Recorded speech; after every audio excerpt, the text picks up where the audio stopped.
હાલ રાજ્યમાં કાળઝાળ ગરમી પડી રહી છે ત્યારે લોકો ગરમીમાં રીતસર શેકાઈ રહ્યા છે ત્યારે ભારે ગરમીની જનજીવન પર પણ અસર પડી રહી છે તો બીજી તરફ આ ગરમીમાં વન્ય પ્રાણીઓ અને પક્ષીઓને પણ ગરમીની ભારે અસર થવા પામી છે ત્યારે પશુ પક્ષીઓને જંગલમાં પાણી પીવા મળે તે માટે જિલ્લામાં અલગ અલગ જગ્યાએ પાણીની વ્યવસ્થા ઊભા કરવામાં આવી છે ત્યારે મહીસાગર વન વિભાગ દ્વારા પણ ઉચ્ચ અધિકારીઓના માર્ગદર્શનમાં વન વિભાગના અધિકારી અને વન કર્મચારીઓ દ્વારા જંગલ વિસ્તારમાં વસવાટ કરતા વન્ય પ્રાણીઓ પક્ષીઓને પીવાના પાણીની કૃત્રિમ વ્યવસ્થા ઊભી કરવામાં આવી છે જ્યાં જંગલમાં જરૂરિયાત જણાય ત્યાં પાણીના મોટા મોટા કુંડ બનાવવામાં આવ્યા છે તો આ કુંડમાં 1.5 થી 2 ટેન્કર જેટલું પાણીનો સંગ્રહ થાય તેવી ક્ષમતાવાળા કુંડ બનાવવામાં આવ્યા છે જે કુંડમાં નિયમિત પાણી ભરવામાં આવે છે ત્યારે પક્ષીઓ અને પશુઓ પોતાની તરસ છીપાવવા માટે આ કુંડમાંથી પાણી પીવે છે ત્યારે ગરમીમાં વનકર્મીઓ દ્વારા સતત પેટ્રોલિંગ કરવામાં આવે છે જેમાં ગરમીના કારણે પશુ પક્ષી બીમાર જણાય તો તેને વેટેનરી ડોક્ટર પાસે લઈ જઈને સારવાર આપવામાં આવે છે તો બીજી તરફ જંગલોમાં કુમળા છોડનું વાવેતર કરવામાં આવ્યું છે ત્યાં પણ પાણી પાવામાં આવે છે ત્યારે આ આખરી ગરમીમાં વન વિભાગના કર્મીઓને ચેલેન્જ એ છે કે એક બાજુ ગરમી પડી રહી છે તો બીજી તરફ જંગલમાં દાવ લાગતો હોય છે તેને ઓલવવાનો હોય છે ત્યારે આખરી ગરમીમાં પણ વન વિભાગ દ્વારા જંગલમાં આગ લાગવાના સમાચાર મળતા જ તુરંત તેઓ ઘટના સ્થળે દોડી જઈ આગને બુઝાવતા હોય છે.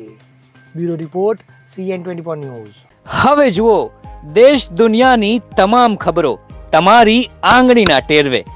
ઉઠાવો મોબાઈલ અને Google Play Store પરથી ડાઉનલોડ કરો અમારી CN24 ન્યૂઝ મોબાઈલ એપ.